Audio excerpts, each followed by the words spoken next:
to Hannah Coogan, who's the chair of the CIWEM West Midlands branch. Okay, thank you very much, Stefan. I can hear a bit of echo, but hopefully you guys on the other end can't. I'm Hannah Coogan. I'm the current branch chair of CIWEM's West Midlands branch.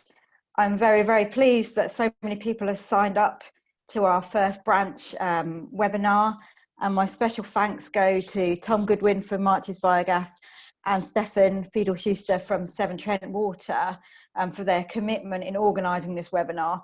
It had originally been a site visit to the Coles Hill plant, followed by a talk. So we may be able to run the site visit at a later time once the social distancing rules have been relaxed.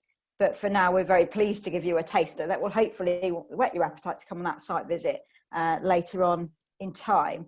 Now, this topic ties into CIWEM's climate and ecological emergency. We're talking about resources here. We're talking about recycling and circular economy. And obviously that is critical to managing that climate and ecological crisis that we face at this current time. A couple of practicalities that I'm going to hand over to Stefan. So I understand there's a Q&A function and CIWEM Events have asked us if you have any questions to ask them via the Q&A section, and we'll cover those after the talks. And the other comment I would make is that CIWEM are a charity, and CIWEM are running every single webinar I'm aware of in terms of the branch webinars as free events. They are, however, seeking donations. They are a charity. They are suffering at the moment, like many other charities, given COVID-19. So there will be, I understand, a link that comes up to donations at the end. So we consider that, and if you would like to, please do make a donation towards the work of CIWEM. Okay, at that point, I'm going to hand over to Stefan. So thank you, everybody, and please enjoy our webinar. Thank you, Hannah. Yes, and thank you again all for joining. So this webinar is, as suggested, about food waste anaerobic digestion in the circular economy. My name is Stefan Fiedel-Schuster. I am the co-chair of the CIWEM West Midlands New Members Group. And I'll be hosting this webinar together with Tom Goodwin as my co-host. As Hannah suggested, we decided to host today's webinar in keeping with CIWEM's declaration of a climate and ecological emergency. The first step in that journey is, of course, being informed about the tools at our disposal in tackling the climate emergency. And biogas is a technology often forgotten about by the media when talking about renewable energy. And granted, solar and wind farms are nicer to look at, but without biogas, a net zero UK economy by 2050 is virtually unthinkable. This webinar will aim to give you a base level understanding of food waste anaerobic digestion, why it ties in with a circular economy approach and what that actually means, and what the future may hold for the sector. If a lot of these terms are new to you, don't worry, we'll cover them in detail. And if you need to leave at any point, this webinar is being recorded and will be published to the CIWEM website soon. We've broken up today's webinar into two separate talks. First of all, Tom will give you an introduction into the technical aspects and environmental touch points of food waste anaerobic digestion, ideally the entire end-to-end process. And we'll then have the first opportunity for a Q&A. So if you have any questions about his talk, please do use the Q&A function at the bottom of your call window throughout.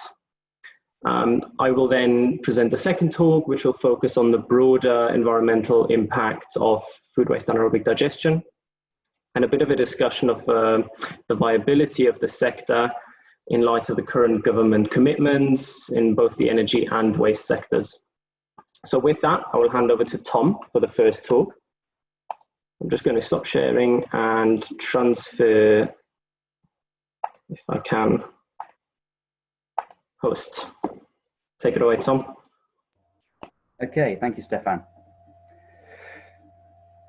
Right, so welcome to the environmental interfaces of anaerobic digestion section of this talk. If you've got any questions, add those into the Q&A section down at the bottom of your screen.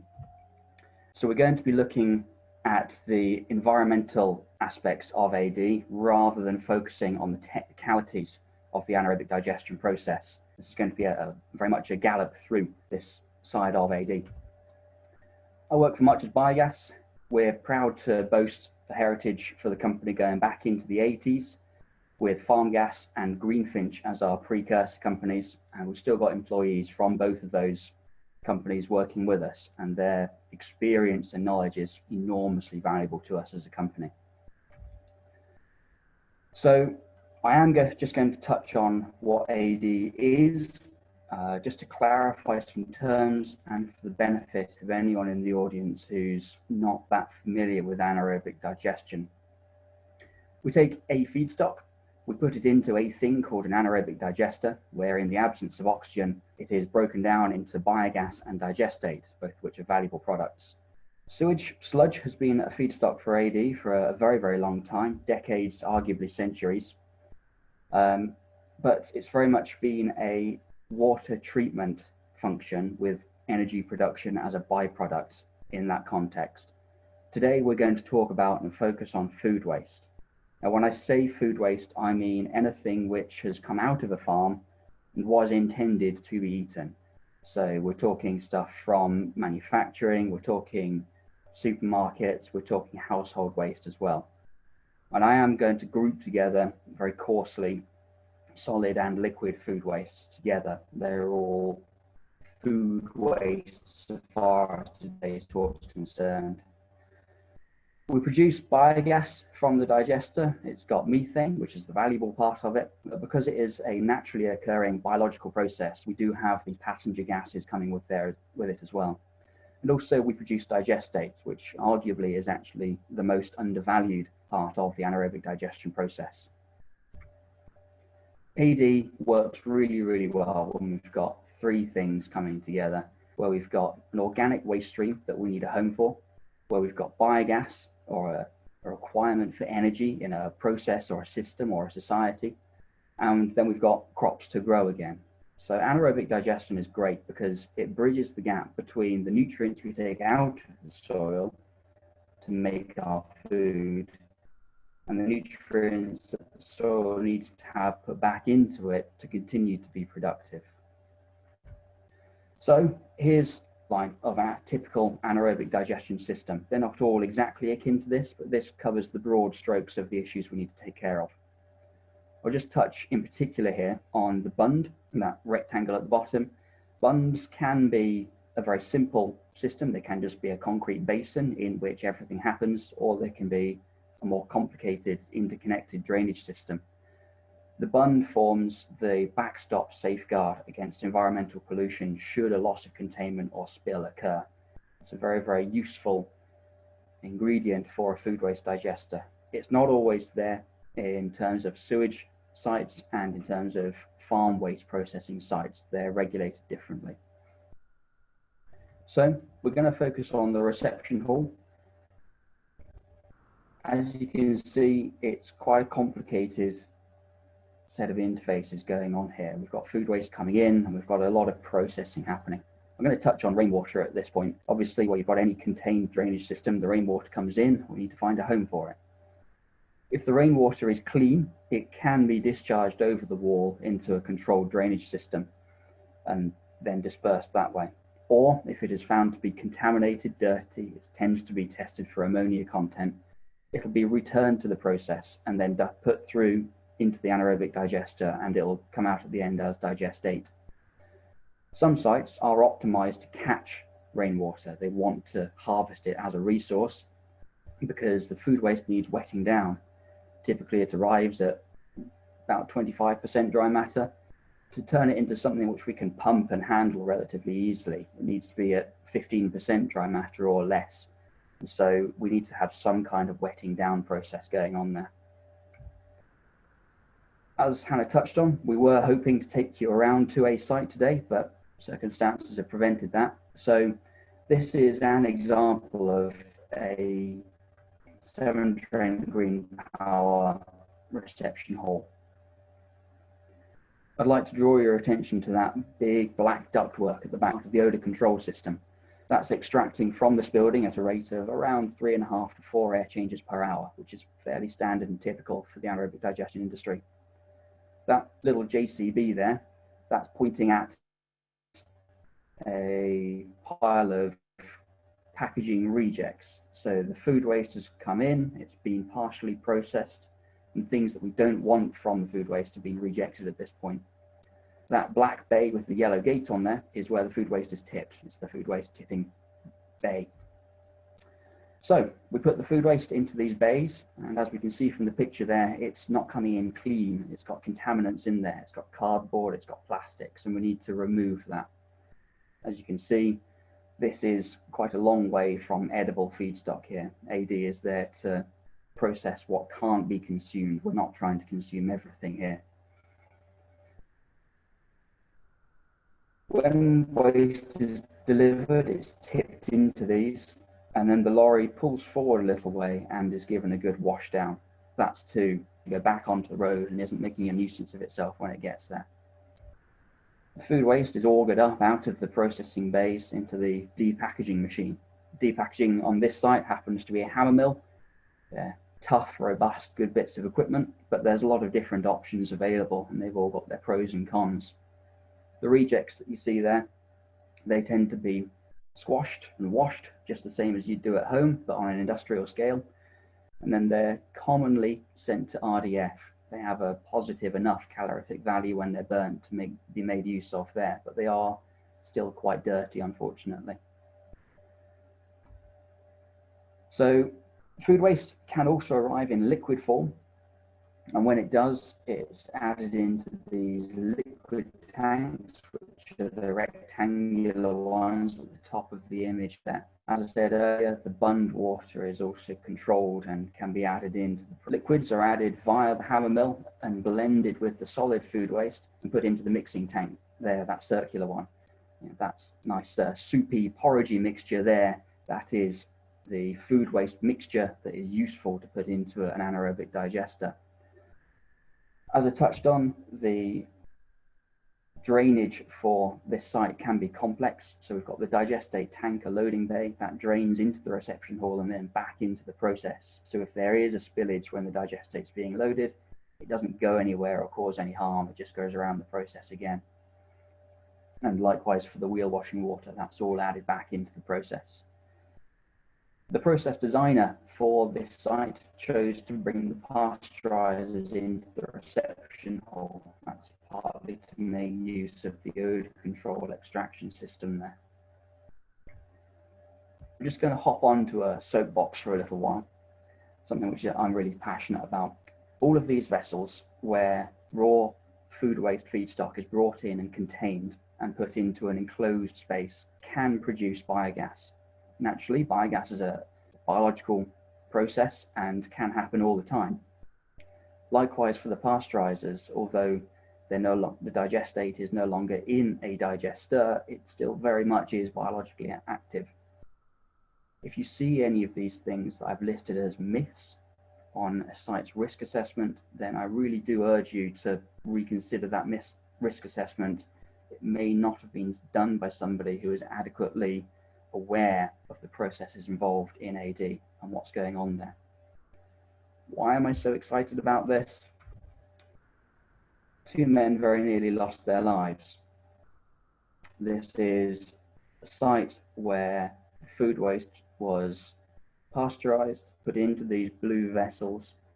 Work was then taken to the top of that vessel, and they were unaware of the explosive atmosphere inside the vessel there. And you can see the damage that happened there. As I say, 2 men very nearly lost their lives, and unfortunately, one of them did actually lose a leg in the process. So air handling for a reception hall is very, very important. And so we need to take very good care of it. On this site, we've got the extraction system managing the process. The vessel headspaces are extracted from, and that process is managed there. They use a biofilter on this site that helps to control the ammonia emissions coming from the pasteurizer. That means that the ammonia can be taken from the pasteurizer and then re-entrained back into the process. On this site, they did have a hydrogen sulfide scrubber, but like the flammable gases released from those vessels, it's so heavily diluted by the bulk airflow from the system that it's just not an issue by the time it arrives at the biofilter. So we've done quite a lot of hassle and faff. So let's look at one of the benefits from AD, the biogas that we get out of it.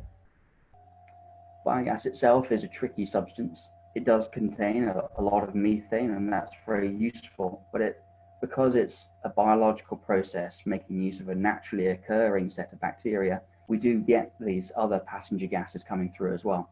So it's very useful, but you do have to handle it very carefully. One of the main uses that we see for biogas is putting into a combined heat and power engine. Typically on a food waste site, these will be from about 500 kilowatts electrical capacity up to usually 2 megawatts worth of capacity, but certainly they can be bigger. This is one of the great things about AD. Compared to other renewable technologies, it provides base load power. Now, base load power means that it's always producing 24/7, rain, shine, still or windy. Most of the electricity from a CHP is exported into the national grid.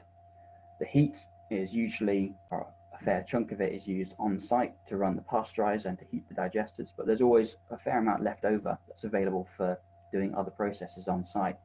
This is why you'll commonly find an AD process associated with a manufacturing facility, processing the waste, putting the energy straight back into where it can be used.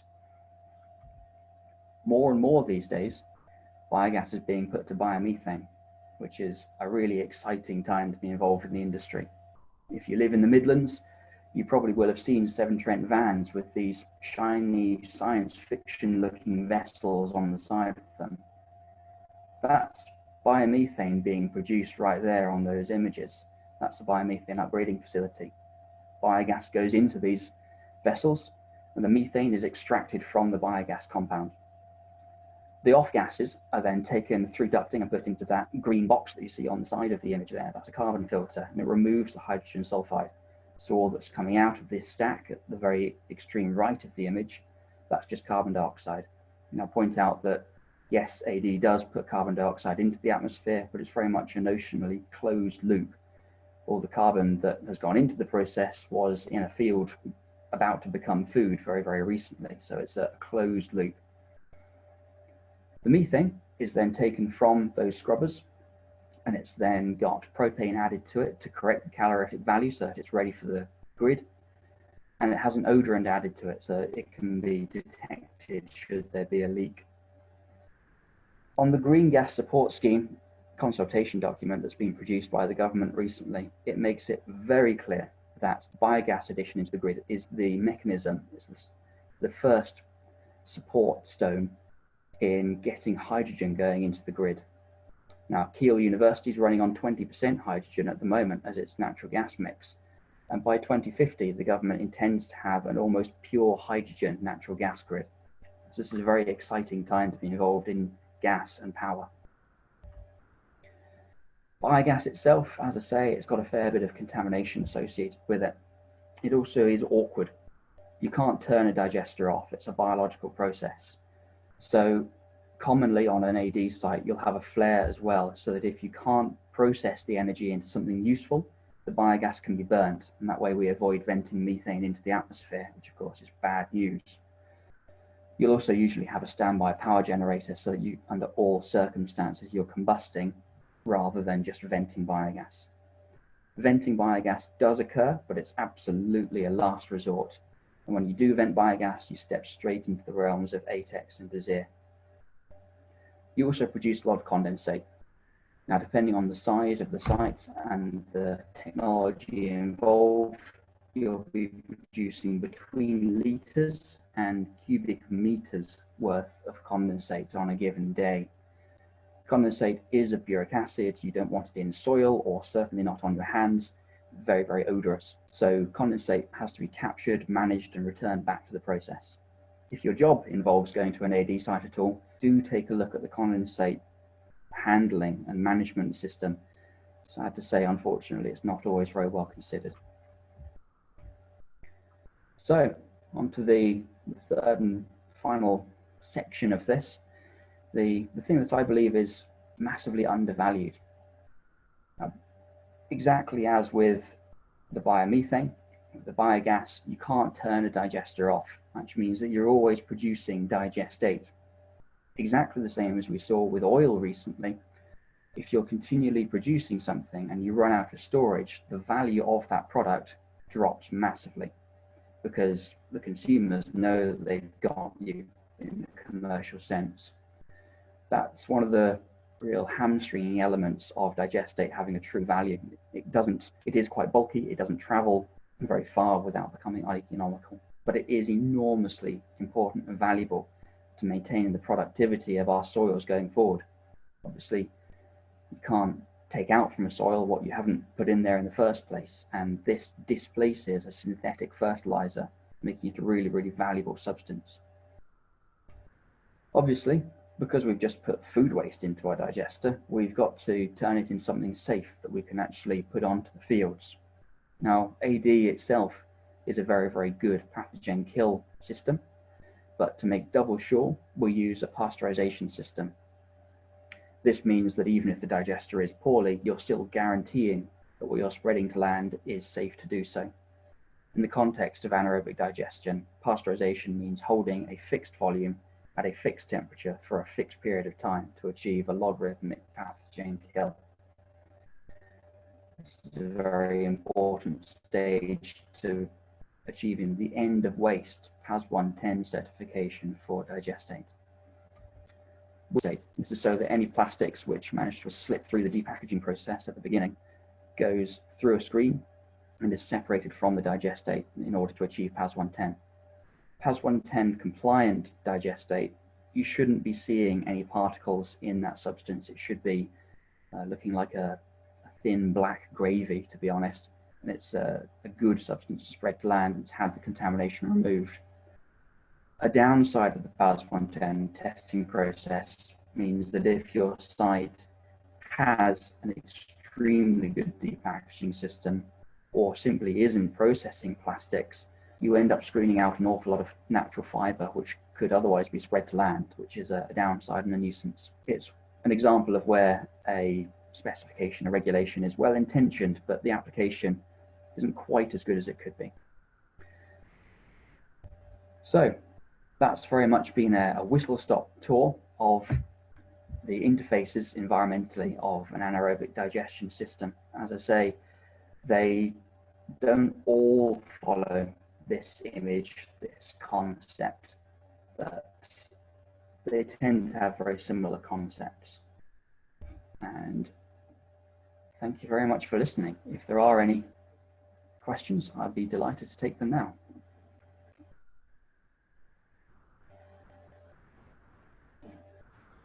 Just as a reminder, if you do have any questions, please submit them to the Q&A section if you haven't already done so, rather than the chat window.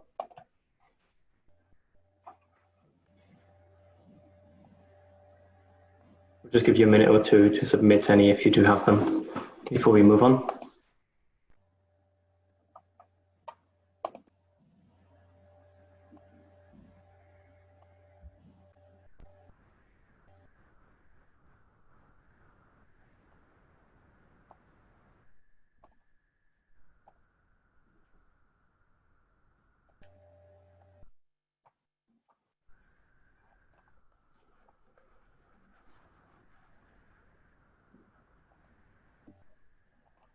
Stunned silence. Over to you, I think. Stunned silence, okay. Well, what we'll do then, in the absence of any questions, we'll start, go ahead with the second talk. Of course, if you have any questions that you do think of for Tom's section, please feel free to submit them and we'll make time again at the end. In fact, I've suddenly got a whole bunch in. Tom, want to take a look? Okay, sure. Okay, so can you use salt water instead of fresh water? No. Saline intrusion is a big issue for anaerobic digesters working on coastal sewage plants. And if you get too much salt coming into the system, then no, it doesn't do it any good. Do we need to add any bacteria for the digestion? Sort of. You have to commission an anaerobic digester, and so you need to ramp up the process slowly. Bacteria are naturally occurring, and you don't actually need to add any feedstock, any seed material if you take it slowly enough. But typically you will use a seed material from either a digester, or cattle slurry is actually a really good seed material. Okay, we've got one on biomethane for transportation. Biomethane for transportation is a really good concept, and in certain applications it has enormous potential. There's already a water authority, Bristol, where they're using biomethane to power buses around the city. And so where you've got a captive fleet, where you know that you've got a fairly constant demand, and you're going to be refueling from the same place, biomethane for transport is really, really good. And in Europe, they're developing a blue network, which is very much upgraded biomethane for transportation. We're slower off the mark here in the UK for that one. So it is good, it has potential, perhaps not for personal vehicles, but certainly for heavy goods. Technologies to improve the performance of AD and increase methane percentage. The main thing that I see on a daily basis is not so much that you can improve the biological production of bacteria. Mother Nature's had millions of years to get good at that. What I do see very often, though, is badly designed digesters. There's a lot of products on the market which can bring your digester back up to its potential, but if you're fighting against poor heating, poor mixing, poor feed rate at the start, you're onto a losing battle, and your system has got potential to be improved. I'd recommend improving through engineering rather than additive, though.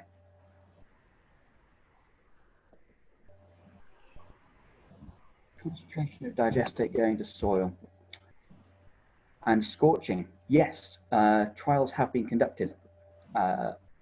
Biogen have actually conducted trials elsewhere. I'm not at liberty to disclose exactly what they found, but under the right circumstances and with good application, no, you don't get problems with scorching, or if you do, it's only very, very short-lived.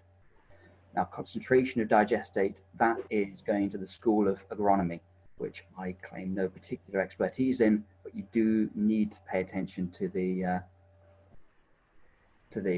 agronomists and what they're saying about things. Thank you, Kate Bullen, Wessex Water, producing biogas for buses. High ammonia level for AD. That's an interesting one. Ammonia level in AD can be a problem, can be an inhibitor.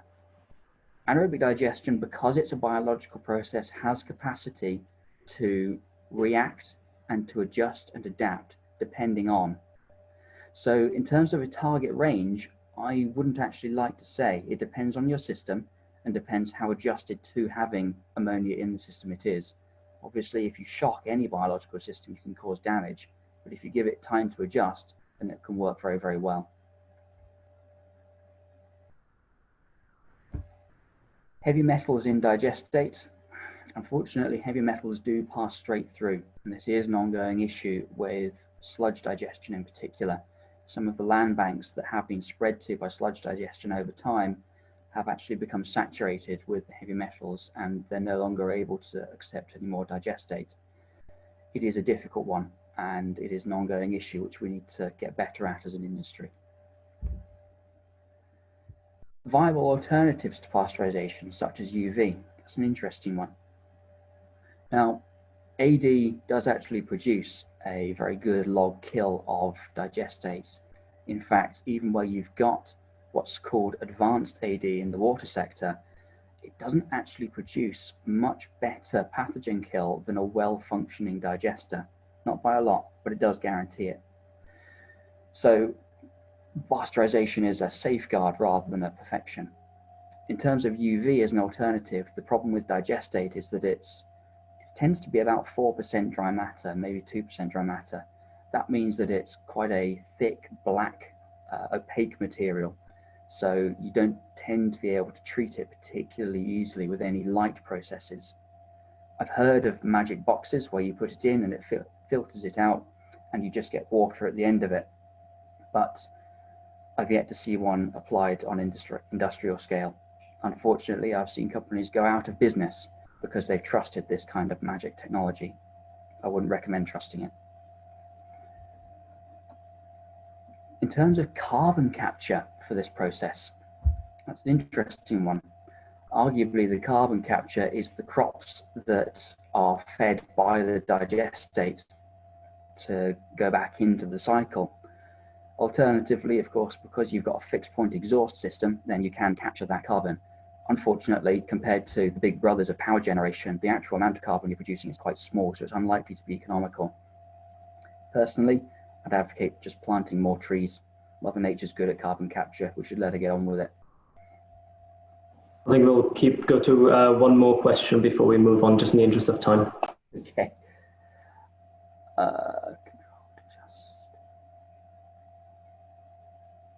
I'll just touch on cornstarch packaging.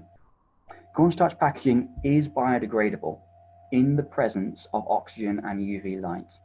Unfortunately, both oxygen and UV light are poisonous to the anaerobic digestion process, and so we can't, it just passes straight through the system.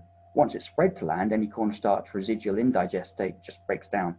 So on the whole, the AD industry is in favor of biological packaging, degradable packaging, but it just so happens that it doesn't degrade in anaerobic digestion very well at all.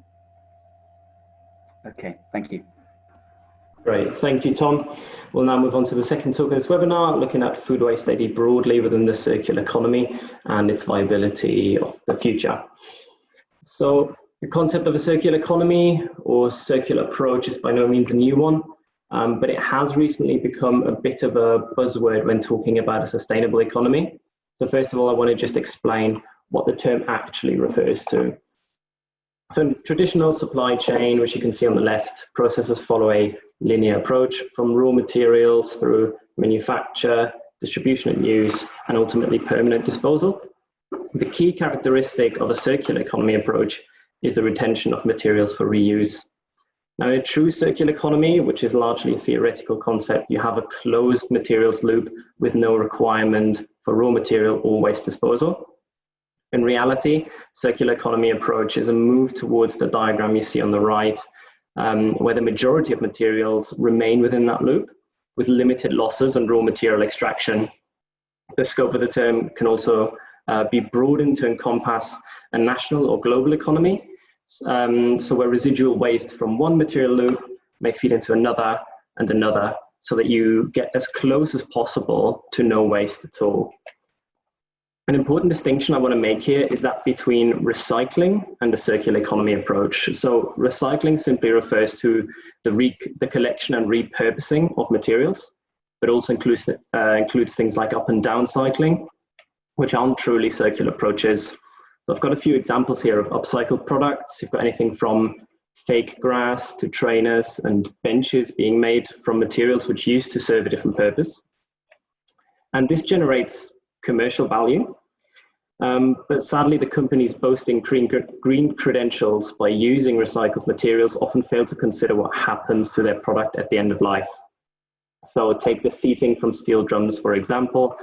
The steel drums by themselves could have been recycled relatively easily.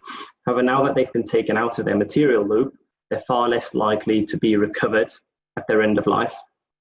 So in short, not all recycling is beneficial from an environmental point of view, and recycling is not the same as a circular economy. So in order for recycling to be genuinely circular, or as close as we can get, you need to ensure that the majority of the material remains in its material loop. Glass is a great example for this because it can be reused for its original purpose almost indefinitely.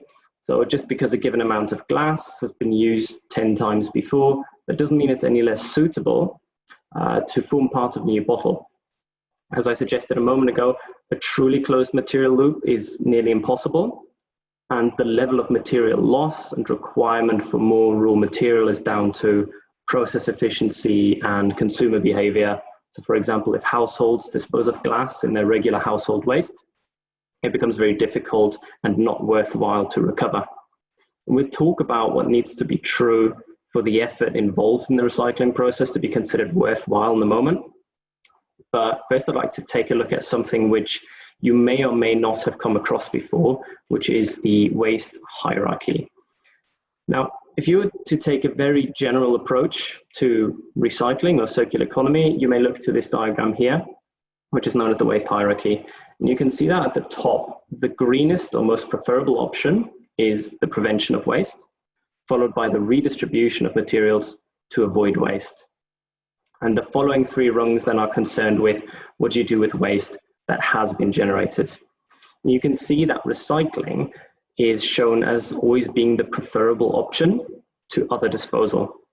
And that feels right, doesn't it? We're told that recycling is better for the planet. We know that recycling is the right thing to do. And I want to briefly explore that notion before we move on to food waste, because it will become relevant later. So the question I want to ask is circular approach always worthwhile, as the waste hierarchy implies? And please note, I'm looking at this purely from an environmental point of view, rather than the commercial value of repurposing. So when we consider whether reuse of a given material is actually net beneficial, we need to balance the impact of single-use production or linear economy versus the impact of closed-loop production or circular economy. In both linear and circular approaches, these steps are shared, and therefore they don't have a net impact on our equation. So we have the manufacture or production of a given product, the transport to a distribution center or shop, and from there you can expect an additional transport step to the product's final destination, where it's then used for a certain period of time. And all of these steps will contribute greenhouse gas emissions to the life cycle of a given product. It will be broadly the same between linear and circular production. Where we then start to see a difference is firstly at the procurement stage for raw materials, more specifically the availability and sustainability of the raw materials, and the process by which they are acquired. A good example are lithium batteries. Lithium reserves are limited, and the mining process generates massive greenhouse gas emissions. Likewise, many plastics are still produced from petrochemicals, so ultimately crude oil, which suffers from the exact same issues as lithium. That is to say, the process is high energy and therefore high emissions, and the availability of raw material is limited. The overall emissions or environmental impact of that first step are kind of difficult to quantify, but we need to try and judge whether the cost of raw material procurement can be reduced by reclaiming used materials and processing them instead. Should be pointed out here that the material recovery process can be very energy intensive depending on the material. So a circular approach isn't necessarily always favored. And these two factors need to be compared in terms of the overall impact. Secondly, we assess the impact of not recycling on the economy, ecology, well-being of the global population. And the linear approach of complete disposal can have a myriad of impacts in this respect. So we're all aware of the massive amount of damage we have already done to the environment through plastic pollution, particularly in ocean environments, and we likely haven't even grasped the full scale of that issue yet. With every piece of plastic from petrochemicals which isn't repurposed, we also lose a non-sustainable resource which could have been put to better use. In the case of putrescible or biodegradable waste, and food waste is a great example for this, disposal to landfill also generates greater greenhouse gas emissions from that particular material than other disposal. So that's on the single-use side. If by comparison we look at material recovery, you can avoid some of those issues, but of course recovery in itself has a net contribution. So we do need to implement separate collection routes, a site to recover the material. For example, depending on your council, you might have 4 or 5 different bins collected on different days. Another caveat here is that even when waste goes into a recycling bin, it may then be collected and shipped halfway across the planet, leading to lots of emissions with no guarantee that the recipient will responsibly repurpose the waste. So you may remember that last year, Malaysia announced it would no longer accept non-recyclable plastic waste from the UK. In 2017, the UK exported 1/3 of all of its plastic waste to Malaysia. So to ensure that the recovery process realizes its full potential, governance and regulation are absolutely key. And as I said earlier, balancing the benefit of recovery and reuse is tricky, but we can try to quantify some of the key indicators. What you see here is the result of one of the most extensive studies into greenhouse gas emission offsets by recycling materials ever conducted. You can see at the top that aluminium cans and foil provide a massive net reduction of CO2 equivalent per ton of waste. Coming back to our considerations from a moment ago, we have the material procurement and disposal, which need to be balanced against repurposing to come up with these figures.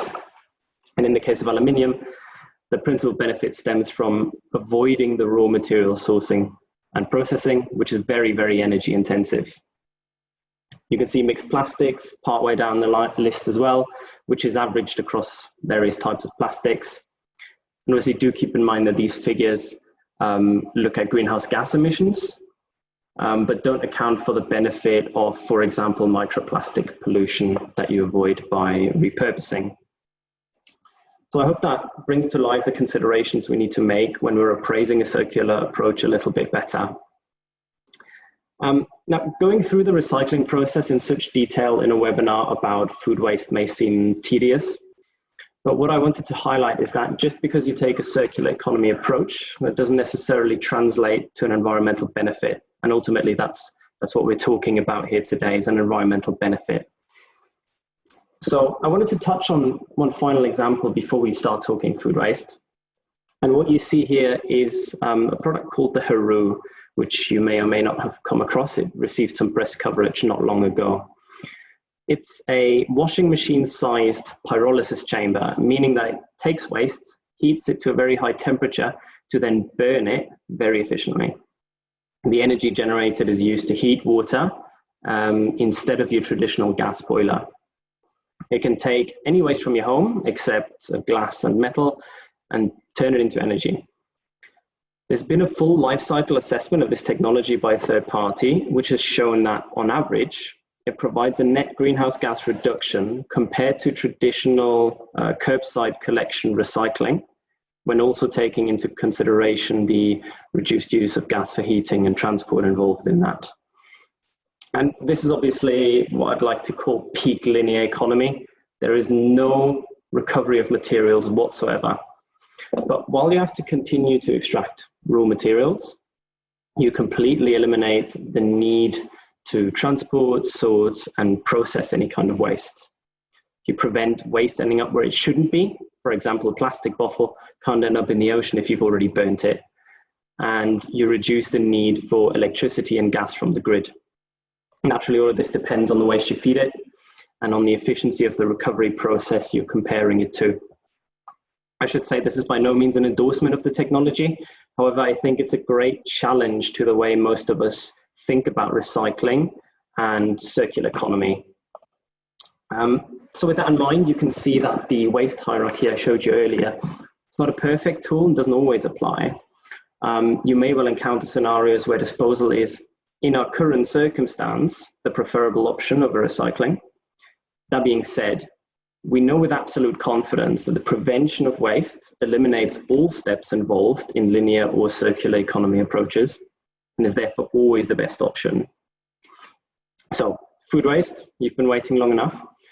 Tom's already giving us a great overview of how Food Waste AD works from a technical standpoint and the environmental implications thereof. What I want to focus on now is the question you saw at the beginning of my talk. Is Food Waste AD a viable long-term approach for food waste and biogas, or just an interim solution? And to discuss that question, I'll consider the overall environmental benefit, as well as the commercial viability of the technology and what the future may hold for the sector. As you'll be aware, the UK has pledged to achieve net zero emissions by 2050, meaning that as a nation, we'll remove as much CO2 from the atmosphere as we put out. And that pledge is a legally binding commitment for the government. Since it's currently not feasible to remove greenhouse gases from the atmosphere artificially at scale, we try to minimize the net greenhouse gas output of our economy. And Food Waste AD is one such technology which provides a low net greenhouse gas output. And I just want to touch on where that benefit comes from. Tom mentioned it briefly. Traditionally, agriculture and energy generation are not related industries, and why should they be? On the energy side, you are largely reliant on fossil fuels for electricity and gas generation, which has high net greenhouse gas contribution and is not sustainable in the long term. In the food supply chain, you have fertilizer production and landfill disposal of organic waste, both contributing to the overall emissions of the process. Food waste to landfill doesn't just emit CO2, but also the more potent greenhouse gas methane. So where you have CO2 in and methane out, that's actually a net increase of your greenhouse gas emissions for that process, just from the material and circulation. There are, of course, other factors contributing to the overall greenhouse gas emissions of these supply chains, but as before, since they're shared in a linear and circular approach, I won't focus on them right now. When we bring together through Food Waste AD, we can provide a net reduction of emissions, and that's because the organic carbon in our feedstock stems from atmospheric CO2.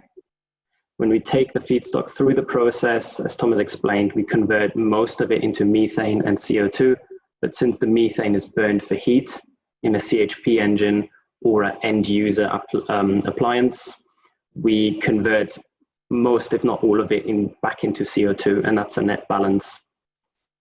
We reduce the demand for fossil fuel energy, providing a saving. And finally, by supplying Digestate to farmers, we reduce the demand for fertilizer and the associated emission from that production. That's all good and well knowing that it provides a saving, but let's talk figures, right? So the latest finalized emission figures from 2018 peg UK emissions at 450 million tons of CO2 equivalent. That also considers other greenhouse gases like methane, fluorinated gases, etc. About 20% of that stems from heating across public and private sector. And 70% of that, so a total of 14% of UK emissions, comes from natural gas. Ideally, we won't be using any natural gas by 2050. What that means for the biogas sector is that there's an opportunity to take a much, much bigger share of the gas supply in the UK. Out of all of the gas in the UK grid currently, only about 1 to 2% come from biogas, including related AD sectors. For example, this can include sewage sludge AD, which you may be familiar with. So currently it's quite a small amount. It's been estimated on availability of feedstock that AD collectively could grow to somewhere between 5 and 20% of current capacity. And in the grand scheme of things, that doesn't sound like much, but would certainly help cut dependence on fossil fuel heat sources, and in combination with a reduced overall gas demand can make a significant impact on those emission figures. And since AD technology includes more than just food waste, let's take a sector-specific look at the growth potential for Food Waste AD. So the estimated amount of food waste generated in the UK last year is a whopping 9.5 million tonnes. And that waste was generated split as follows: about 3% retail, so supermarkets, 12% hospitality, including restaurants, cafes, hotels, 16% manufacture, and amazingly 70% from private households. Now, if that surprises you, you're not in the minority. People tend to assume that big supermarkets and restaurants waste a lot of food. But sadly, the reality is that all of us buy more food than we need and end up wasting it. Compared to those 9.5 million tonnes, the national capacity of Food Waste AD, which is about 2 million tonnes of food waste per annum. So assuming that the amount of waste generated stays broadly the same, we can say that a 5-fold increase of throughput in the food waste sector is feasible.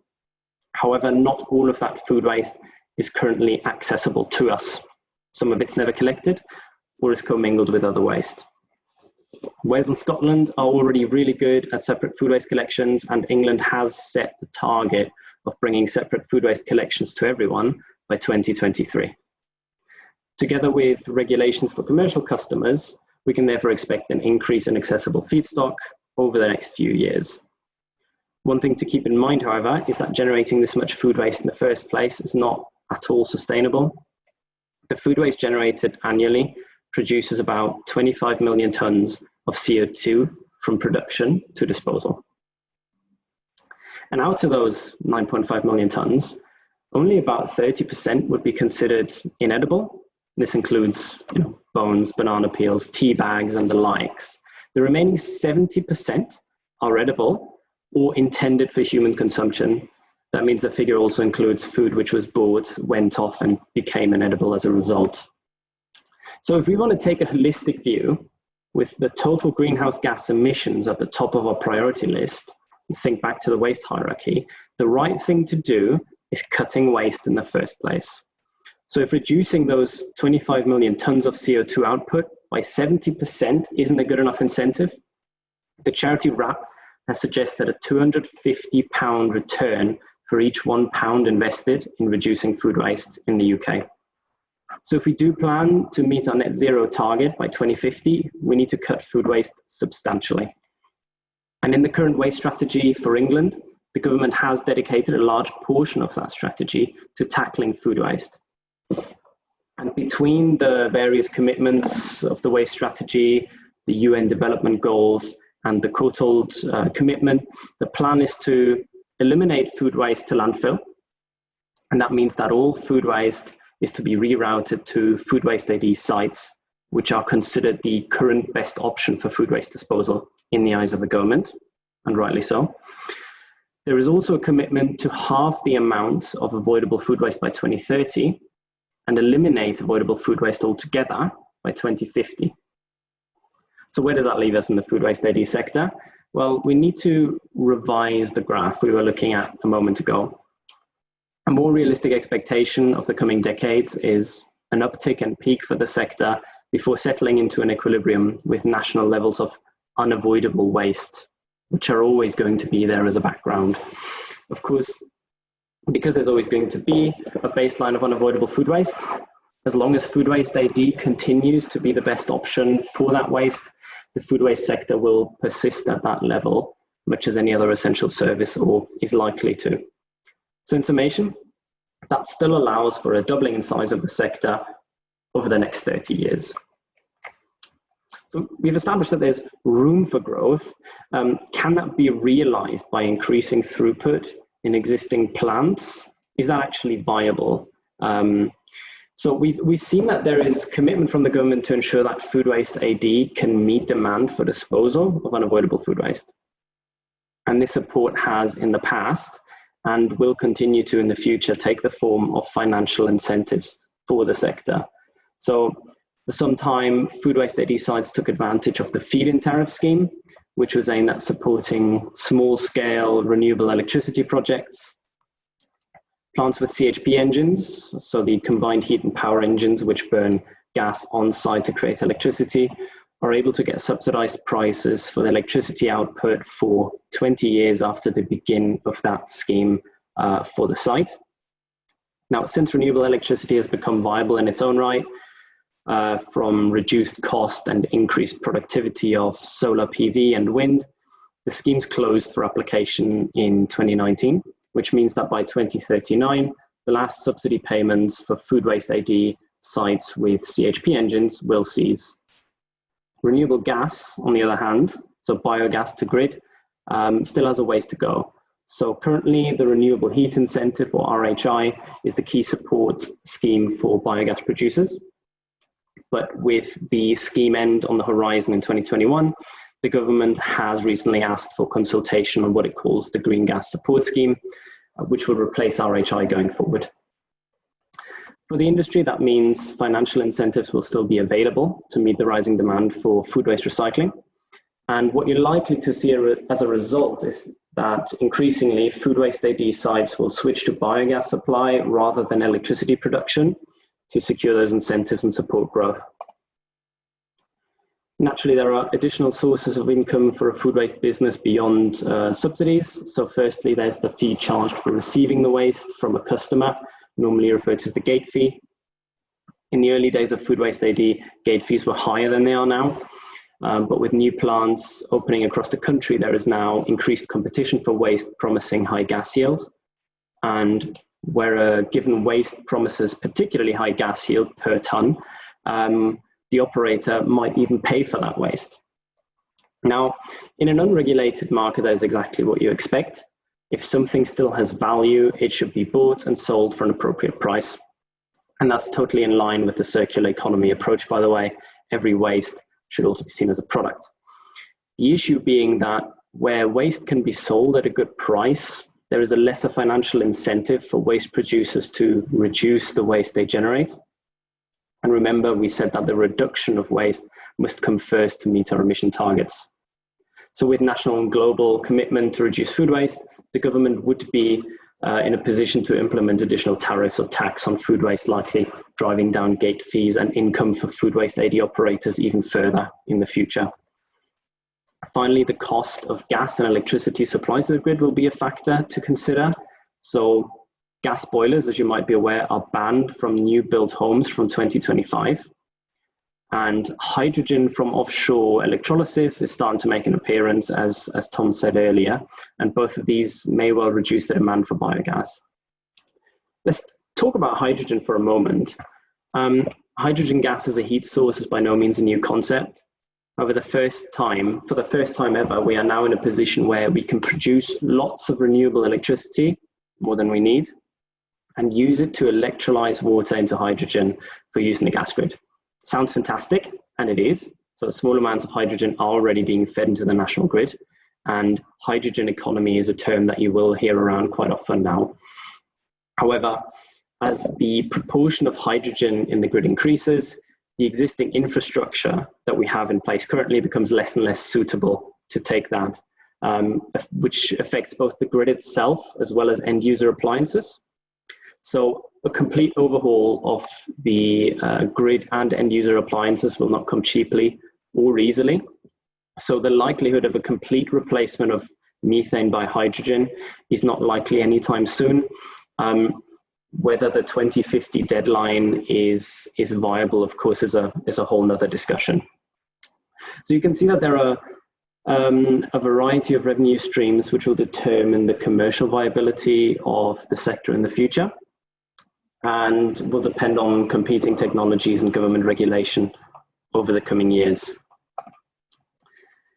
You'll remember that early in this talk I mentioned a technology called HARU, which cuts emissions from waste by eliminating the need for transport, repurposing, and disposal of waste. Now, some initial studies suggest that food waste, being a rather wet feedstock, doesn't really lend itself to processing in an incinerator like HARU. The energy supply to heat it just outweighs the savings. But it does raise the question whether food waste AD will continue to provide the best alternative for unavoidable food waste disposal. And with that, I want to really take a look at what is the viability of this sector going into the future. So by and large, of course, we can only make educated guesses about the coming decades. It all boils down to whether the process continues to present the best overall greenhouse gas emission impact and remains commercially viable. So we are already seeing some strategies and trends emerge, which may give a bit of an indication of what to expect. For example, we're already seeing the emergence of electric and fuel cell electric vehicles as an increasingly viable method of transport, which promises to reduce overall emissions to the recycling process, specifically transport. And I'm really glad we had a question about biogas for vehicles as well, because yes, Biogen already uses a vehicle, a dual fuel or natural gas vehicle for their collections. And if that's a technology we see take off, then of course you can expect significant reductions of emissions from the overall process, making it far more viable from an environmental standpoint. And with that, you see a lesser benefit for technologies like HARU, which promise a greenhouse gas saving by eliminating transport from the journey. In terms of feedstock, after an initial surge in available feedstock, we will likely see an overall reduction in food waste. And we can expect that plants with low utilization will not be able to remain profitable as the market becomes more competitive. Just like now, the sector will rely on households to recycle responsibly to keep up feedstock levels. Alternative, better solutions for food waste may emerge with time. And I think this is a big one because at the end of the day, there will always be some food waste which is unavoidable. However, if a better alternative is found, then you can see how the current approach falls out of favor quite quickly. There's a lot of effort involved here. We touched on the demand for gas, which is likely to decrease in the long term due to the ban on gas boilers and the emergence of hydrogen as a viable heat source. That being said, we won't see the gas network and gas boilers in general disappear anytime soon, and hydrogen also still has a ways to go. Finally, the digestate market will have a role to play in determining whether the industry can sustain itself. If digestate can no longer be seen as a product to farmers due to lack of demand, the food waste AD process suddenly generates a significant amount of waste, which needs to be disposed of, presumably at a cost. And while digestate quality is monitored closely through things like PAS-10, and it is currently a viable product, there are now some concerns emerging about things like microplastics found in digestate as a result of the contamination of the waste that we receive into sites. So also one to keep an eye on. So in true circular economy fashion, we come back to the beginning of this talk to draw a conclusion on the question of whether food waste AD is a viable technology for the future. Against the backdrop of wider emission targets, we should first and foremost look to eliminate avoidable food waste and find opportunities for reusing food before it becomes waste. Nonetheless, in the short term, there's likely to be an increase in demand for sustainable food waste disposal, and food waste AD is currently the best option. In the absence of genuine disruptive alternatives, the sector will likely settle into a state of equilibrium within a few decades after a short boom. The financial incentives needed to support sector growth, while less generous than previously, are going to continue to support the renewable heat to reduce reliance on fossil fuel. We can expect a shift away from CHP engines, i.e. generating electricity, to supply biogas directly to the grid to take advantage of those incentives. And as the electricity grid increasingly benefits from the commercial viability of wind, solar, and other renewable electricity sources, operators who are either unable or unwilling to invest in the switch to biogas to grid will likely struggle when the feed-in tariffs expire. So looking well into the future, there will likely always be a need for disposing of unavoidable organic waste in a sustainable way. And if food waste AD remains the preferred option, it may well stand the test of time for some decades to come. So to close, let me just say that if your council provides a separate food waste collection and you aren't currently making use of it, please request a food waste caddy. They are normally free and collected every 2 weeks. If nothing else, you will start to see how much food waste you generate in your home, and this will help you make a more conscious decision about what you buy and what you use. So thank you for listening. If you now have any questions, please feel free to submit them to the Q&A section of this talk, and I will do my best to answer them, if I can in fact find the section. Okay. Let's see. I've not received any questions yet. I'm still just seeing the old ones. Please correct me if I'm just not seeing them. There's one new one, Stefan. Should we be concerned about plastics in small units that are not properly controlled? That's with the Heru. Any plastics for this? That's a good question. So Heru is actually a technology I saw presented at a talk that was hosted at the Severn Trent head office in Coventry not too long ago. Was one of my questions. So Heru is a technology I don't want to talk about in too much detail, again, because I want to neither condone nor condemn it.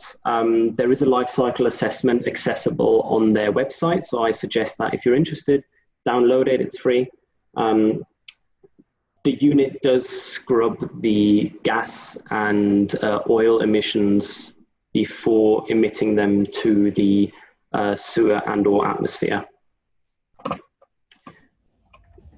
Where would you see the future AD investment come from, private or public funding? Interesting. In the past, in more mature sectors, if you take, for example, Germany, this funding has traditionally come from public funding. Whether that is the way that the UK decides to go into the future is questionable. I think there's likely to always be a mixture of both. What is the latest situation of co-digestion of food waste with sewage sludge? EA's sludge strategy is reviewing the EPL regulations, but is there anything that's been trialed in the meantime? The last I heard of this was the discussion at last year's Food Waste AD Biogas Summit at the NEC in Birmingham. And it was very much still a hot topic of discussion with no answer in sight. I'm not aware of any trials that are currently ongoing personally. Tom, do you know any more about that? It's eminently feasible. It does work very well as a concept. Normally sewage sludge digesters would need a little bit of upgrading to handle the higher dry matter feedstock, but it would work. It's long and the short of it. And the main thing that's holding us back at the moment is legislation, not technical. Yeah. Yeah, absolutely.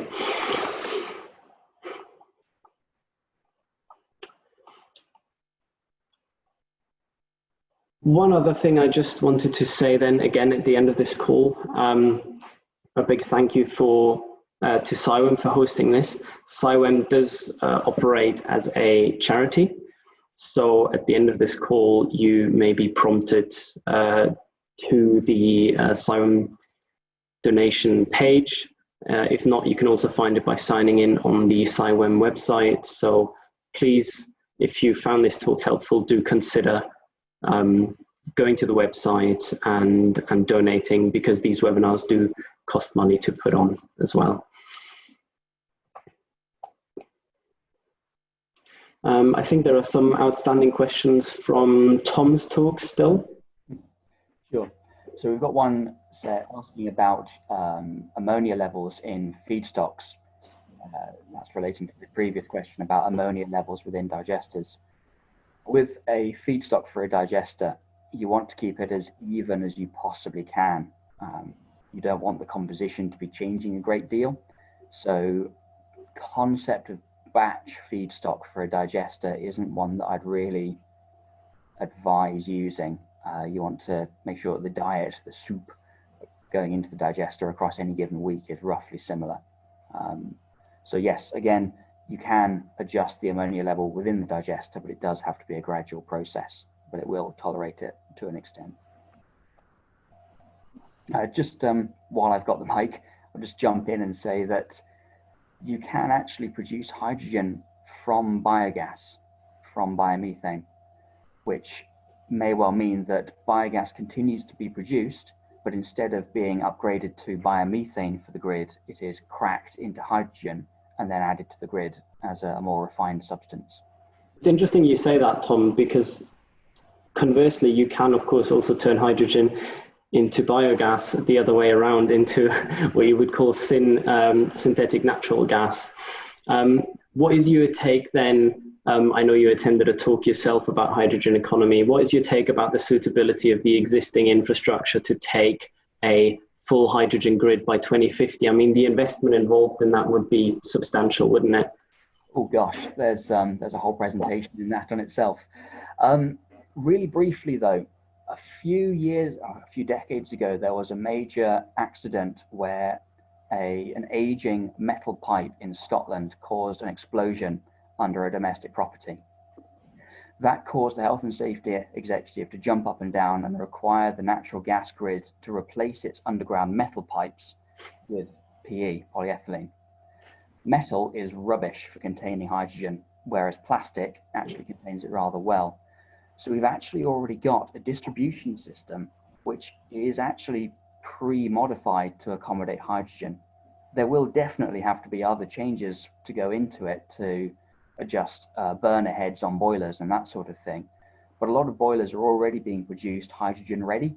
So you only need to work on them for 10 minutes or so to change the burner heads and get them running on hydrogen.